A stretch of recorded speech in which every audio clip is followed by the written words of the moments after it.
Mga kababayan, Assalamualaikum. Ayon sa isang nagpakilalang testigo, may kinalaman umano ako sa Oplan Tukhang, sa Davao Death Squad, at sa mga insidente ng pagpatay o extrajudicial killings sa Davao. Bago ang script na ito. Sa mga taon na nagsilbi ako bilang Vice Mayor at Mayor ng Davao City, ni minsan ay hindi naugnay ang aking pangalan sa isyong ito. Bigla na lang nagkaroon ng testigo laban sa akin nang mahalal ako na Vice President.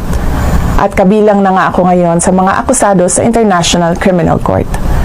Maliban sa tiyempo, malinaw na sadyang pinilit lang na maidugtong ang pangalan ko sa isyong ito para ako maging akusado sa ICC.